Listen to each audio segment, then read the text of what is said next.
प्रेक्षकांनो वचन दिले तू मला मालिकेचा आजचा 3 मार्चचा भाग जबरदस्त दाखवला आहे. सुरुवातीला प्राची आणि तिच्या आईची भेट घेऊन ऊर्जा शौर्य तिच्या पाठीशी खंबीरपणे उभे राहिलेत आणि तिच्या सासरच्याकडून तिला होणाऱ्या छळाला त्यांनी विरोध केलाय. त्यातच हर्षवर्धनने शौर्याची उलट तपासणी घेतली आहे आणि भजनला सांगून शौर्याची सगळी माहिती काढायला सांगितले. स्वतः ऊर्जा शौर्याचा प्रेमाचा स्वीकार करणार आहे. त्यातच शौर्याचा पाठलाग केल्यानंतर मंग्याला शौर्याबद्दल खूप मोठी गोष्ट कळून चुकली आणि होळीच्या दिवशी मंग्या आता त्याचं बिंग फोडणार आहे. हर्षवर्धन विजयाला ऊर्जाचं एक सत्य सांगत असताना नेमकं दिव्याने ऐकले. आता ते सत्य नेमकं कोणतं ते आपण पाहणार आहोत, तेही आजच्या भागामध्ये. त्यासाठी व्हिडिओ शेवटपर्यंत बघा आणि हो, आपल्या चॅनलला हाईप पॉईंट जरूर द्या, कारण इथे फक्त खरे भाग दाखवले जातात. ऊर्जाच्या समोरच हर्षवर्धनचे 2 वेळा शौर्याला फोन येतात, पण ऊर्जा समोर असल्यामुळे हर्षवर्धनचा फोन तो रिसीव करतच नाही. तेव्हा ऊर्जा कौतुकाने विचारते की तू बाबांना डॅड म्हणतोस? स्टायलिश काम आहे शौर्य तुझं. अरे पण 2दा फोन येऊन गेला तुझ्या बाबांचा, तू उचललाच नाहीस. तेव्हा शौर्य म्हणतो की अगं सकाळी घरातून लवकर बाहेर पडलो ना मी, तर मी निघतोय हे माझ्या बाबांना मी सांगितलेच नाही, त्यामुळे बहुतेक ते मला कॉल करतायत. तेव्हा ऊर्जा म्हणते की शौर्य अरे मग फोन घे आणि सांग ना तसं त्यांना. तेव्हा शौर्य नकळत बोलून जातो की ऊर्जा अगं ऑफिसमध्ये गेला नाही तर सांगेन ना मी सगळं. ऊर्जा विचारते की अच्छा, म्हणजे तू हे सांगायला ऑफिसमध्ये जाणार आहेस? तेव्हा शौर्य बोलता बोलता बोलतो अगं असं काय करतेस ऊर्जा, त्यांचं आणि माझं ऑफिस सेम नाही का? आता शौर्य हे नकळत बोललेला असतो. जेव्हा ऊर्जा विचारते की म्हणजे, आता मात्र तो गडबडतो. त्याला कळून चुकतं की त्याने माती खाल्ले.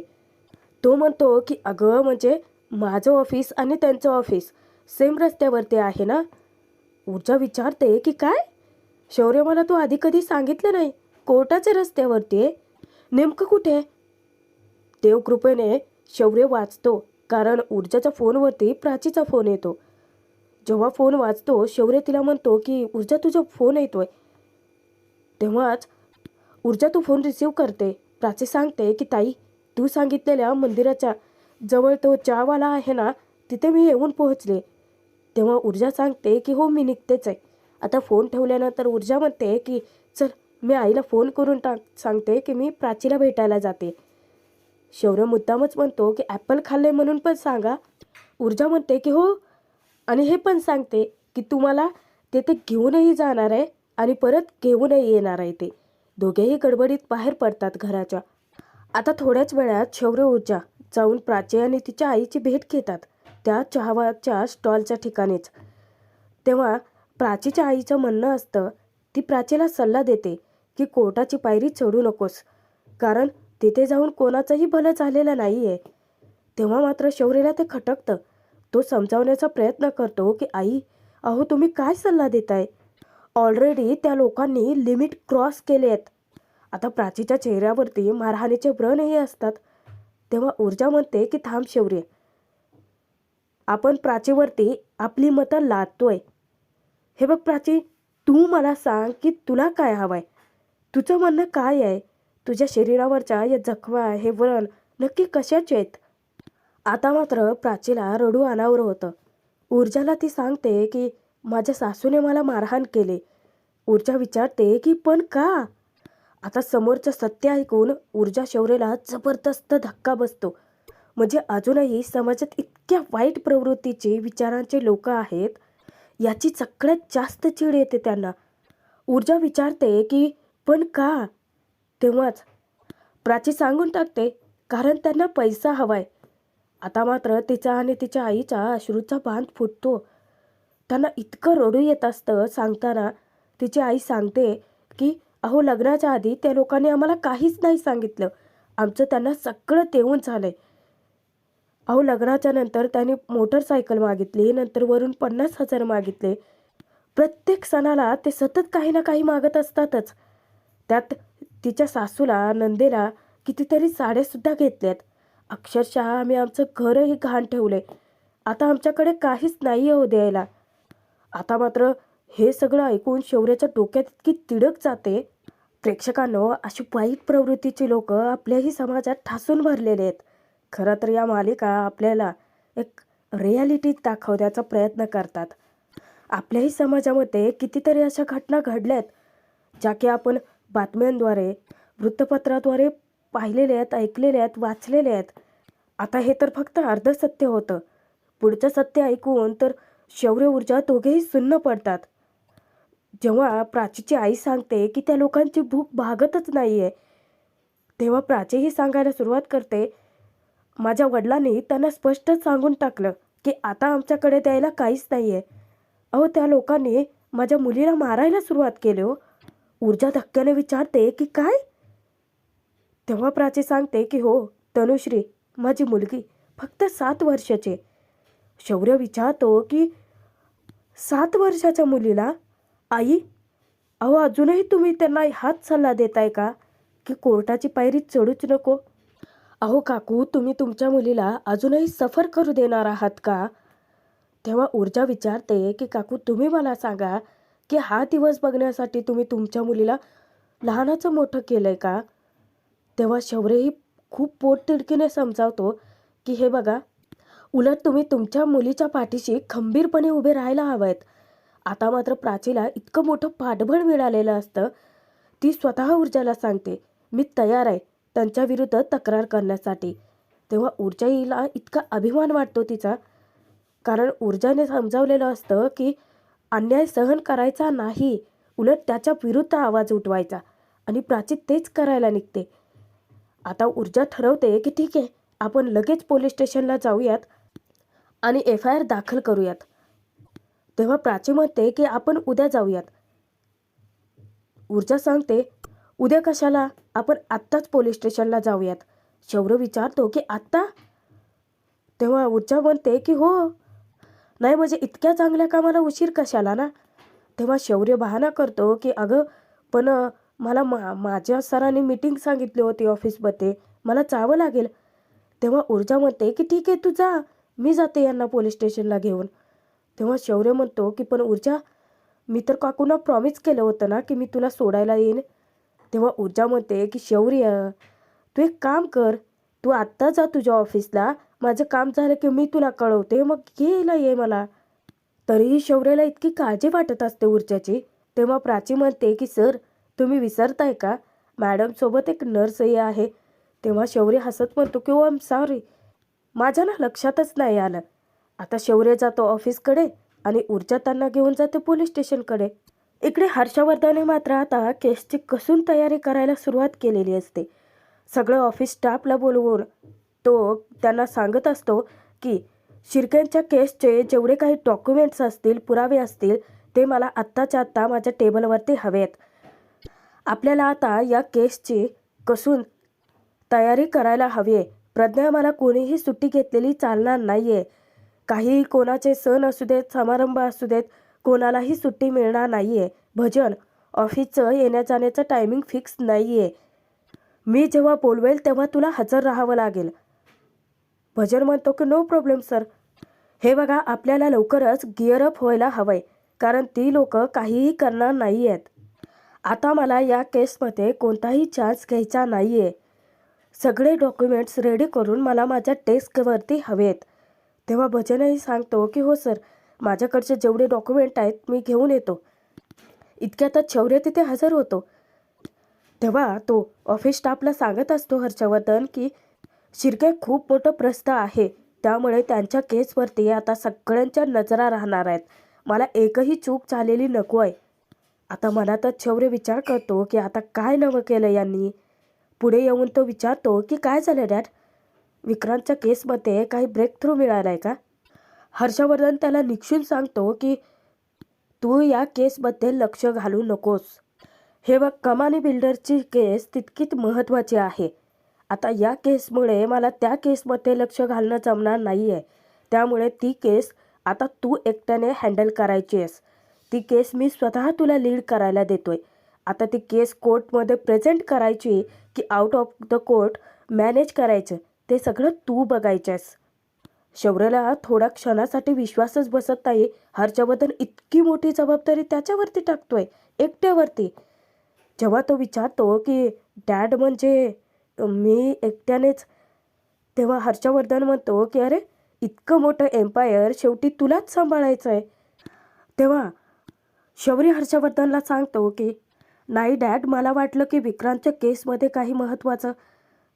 त्यावर हर्षवर्धन पुन्हा त्याला ताकीद देतो की या केसकडे तू लक्ष देऊ नकोस, ते माझं मी बघेन. प्रज्ञा, कमानिया बिल्डरच्या केसचे सगळे डॉक्युमेंट याला हँडओव्हर करायला दे. आणि आता अचानकच तो शौर्यला विचारतो की काल सिटी हॉस्पिटलमध्ये काय करत होतास?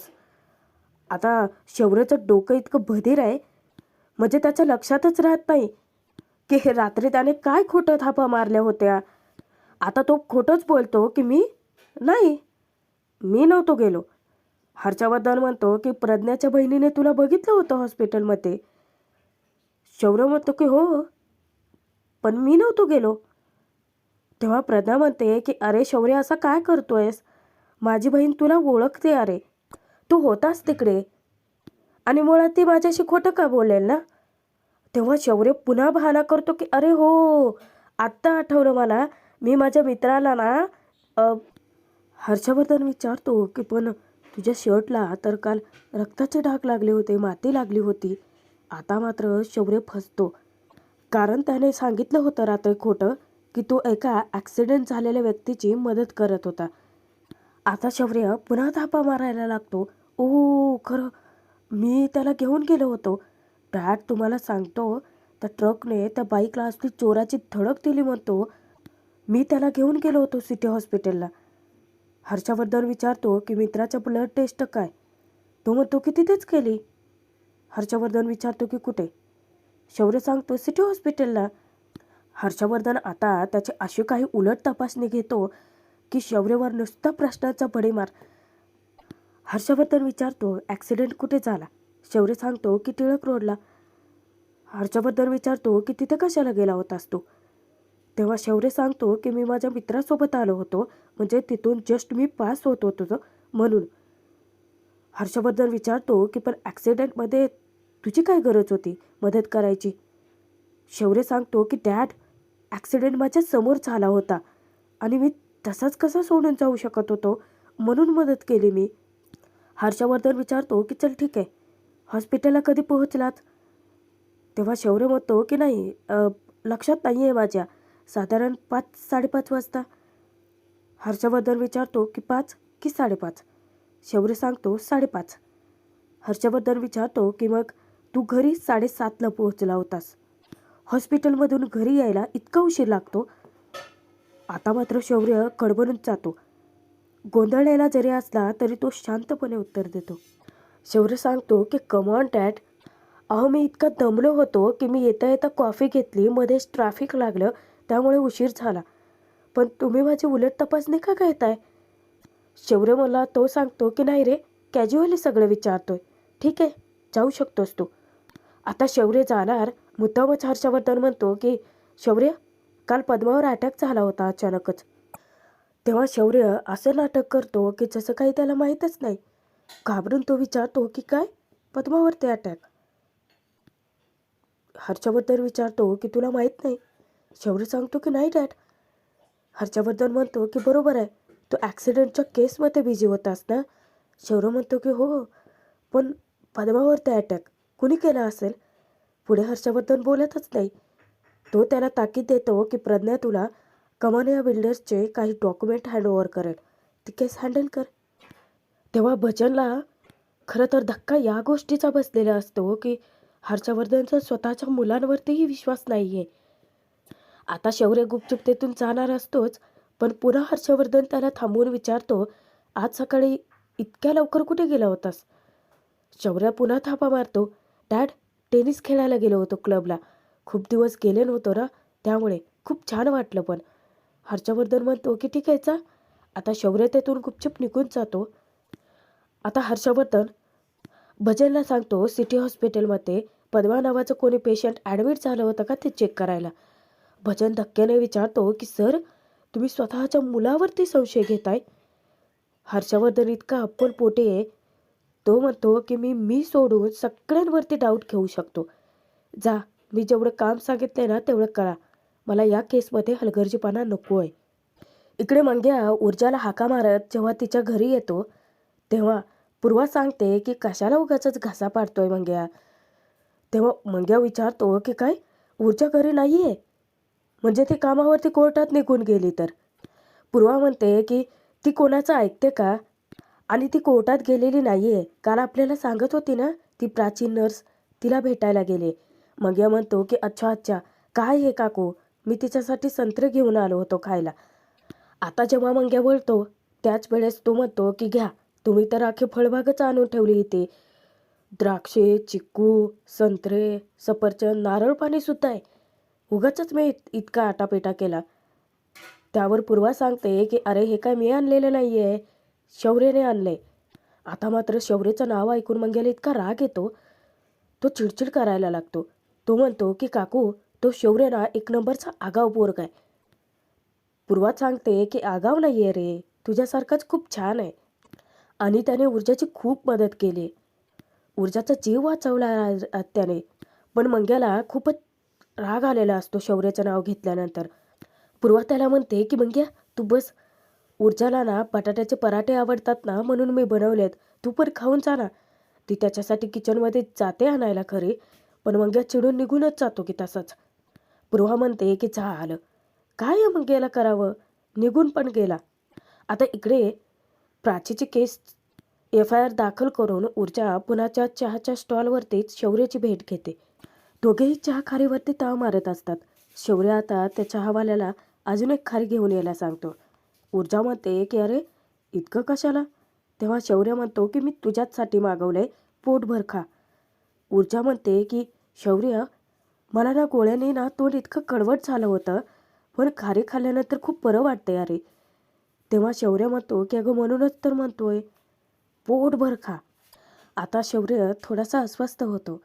तो जेव्हा ऊर्जाला सांगतो की काल मी तिला हॉस्पिटलमध्ये असं बेशुद्ध बघितलं ना, तेव्हा मला वाटलं. ऊर्जा त्याची थट्टा करते की मी वाचणार नाही. आता मात्र शौर्य इतकं चिडतो तिच्यावरती.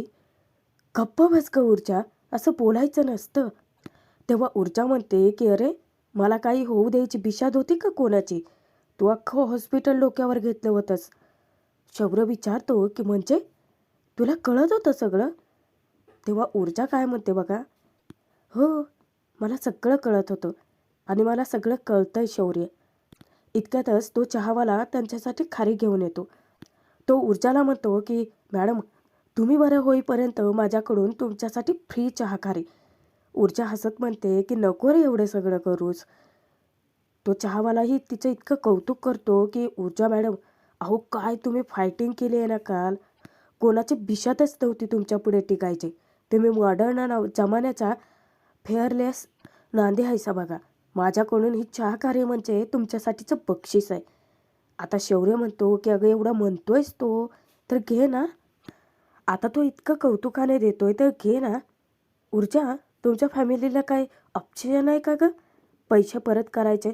आता त्यावरून ऊर्जाला आठवतं. ऊर्जा आपल्या पर्समधून ₹750 काढते आणि शौर्यला म्हणते की हे घे. शौर्य विचारतो की काय आहे ते? ऊर्जा सांगते की तू माझ्या बाबांची स्कूटर दुरुस्त केली ना, त्याचे पैसे ते ₹750. तेव्हा तो म्हणतो की अरे देवा, आत्ताच म्हणालो होतो मी, तुमच्या फॅमिलीला पैसे परत करणाऱ्या भूतानेच झपाटलंय बहुतेक. तेव्हा ऊर्जा सांगते की शौर्य, असं काय करतोयस? तू ऐनवेळी माझी मदत केली की नाही? आजच ना मला एका ॲफिडेव्हिटचे पैसे मिळाले होते, तेच हे पैसे आहेत. आता शौर्य रागाच्या भरात बोलतो की काय आहे ऊर्जा, तू पैशाच्या बदल्यात मला पैसे परत करते, मग प्रेमाच्या बदल्यात? तेव्हा तो चहावाला म्हणतो की प्रेमच परत द्यायला पाहिजे. आता मात्र ती इतकी सुन्न होते, गप्प बसते. शौर्य मनातच विचार करतो की चला, निदान तू माझ्या बोलण्याचा विचार तरी करतेस. त्यानंतर तो पुन्हा आपापली खारी एन्जॉय करतो, पण इतका खुश असतो कारण तो हळूहळू ऊर्जाचं मन वळवतोय. ऊर्जाला आता तो प्रसंग आठवत असतो हॉस्पिटलचा. शौर्य किती जीवाच्या आकांताने धावत तिला हॉस्पिटलमध्ये घेऊन गेला होता. अख्खं हॉस्पिटल त्याने डोक्यावर घेतलं होतं. ते डॉक्टर्स ट्रीटमेंट करायला नकार देत होते तेव्हा तो धमकावत होता चक्क त्यांना. मनातच ती शौर्याचं कौतुक करते की शौर्य, तुझं प्रेम कळतंय मला. मी बघितलंय तुला माझ्यासाठी धडपडताना. शौर्यसुद्धा तिच्याकडे पाहत विचार करतो, मलाही माहिती आहे ऊर्जा, तुझंही माझ्यावरती तितकंच प्रेम आहे. ऊर्जा मनात विचार करते की भीती वाटते. शौर्य विचार करतो की कशाची. हे दोघेही असा विचार करत असतात जसे काही ते एकाच मनाने विचार करतायत. ऊर्जा विचार करते की आईची. अचानक जर तिने मला विचारलं आणि माझ्या मनातल्या भावना तुझ्यासाठी व्यक्त झाल्या, माझं तुझ्यावर प्रेम आहे हे जर कळलं, तर ती कशी रिॲक्ट करेल? काय वाटेल तिला? शौर्य अचानकच म्हणतो की पण मला प्रॉब्लेम नाही आहे. ऊर्जा धक्क्याने त्याच्याकडे बघते. आता ऊर्जा जेव्हा धक्क्याने विचारते की काय, तेव्हा शौर्य सुरुवातीला थापा मारतो. कारण त्याला कळत असतं की ऊर्जाच्या मनात नक्की काय वादळ चालू आहे, कोणते विचार सुरू आहेत. तो मुद्दामच म्हणतो की अगं, दुसऱ्या ताज्या चहाची, असं म्हणत होतो. पण जेव्हा ऊर्जा चहाखरी हातात घेते आणि अस्वस्थ असते, तेव्हा मात्र शौर्य मनातलं सगळं जे असेल ते बोलायला सांगतो ऊर्जाला. ऊर्जा, तुझ्या मनात जे असेल ते बोलून टाक. मी वाट बघेन तुझी, तुझ्या उत्तराची. अगदी कितीही वर्ष, जोपर्यंत तुला तुझं उत्तर मिळत नाही तोपर्यंत. हे बघ ऊर्जा, तू माझी मैत्री स्वीकारलीस, मी तुझी मैत्री स्वीकारली. पण होप्स कीप्स युअर लाईफ. आशा नाही सोडली आहे मी अजून. ऊर्जासमोर त्याच्या मनातल्या सगळ्या भावना तो व्यक्त करून टाकतो आणि त्यालाही कळतंय ऊर्जाच्या मनात नक्की चाललंय तरी काय. आणि मग काय, भाग इथेच संपतोय. बघूयात पुढे. आता मात्र प्रेक्षकांनो मोठा ट्विस्ट आला आहे. कारण जेव्हा शौर्य रिक्षातून ऊर्जाला घरी सोडतो आणि त्यानंतर रिक्षातूनच एके ठिकाणी जाऊन आपल्या गाडीने जातो, तेव्हा मात्र मंग्याने त्याचा पाठलाग केलेला असतो. आणि शौर्य खूप मोठ्या घराण्यातला मुलगा आहे हे आता मंग्याला कळून चुकतं. आणि मंग्या आता शौर्याचा बिंग फोडणारच आहे ऊर्जासमोर. त्यातच आता हर्षवर्धन विजयाला सांगत असतो, त्या ऊर्जा शिंदेला मला तिची जागा दाखवून द्यायची. ते ऐकते ती म्हणजे दिव्या. पण दिव्याला स्वतःच्या बहिणीबद्दल थोडं काही वाटायचं राहिलं बाजूला, उलट तिला आणखीनच आनंद होतो. ऊर्जा स्वतःहूनच होळीसाठी शौर्याला फोन करून इन्व्हाइट करते आणि शौर्याने सुद्धा तिला वचन दिले की तो नक्की येईल. पण आता ऐनवेळी होळीत नक्की वेगळा धमाका घडेल का? मंग्या शौर्याचं सत्य उघडं पाडेल का? आणि सत्य कळल्यानंतर ऊर्जाचं काय? पाहणं तितकंच मनोरंजक ठरेल.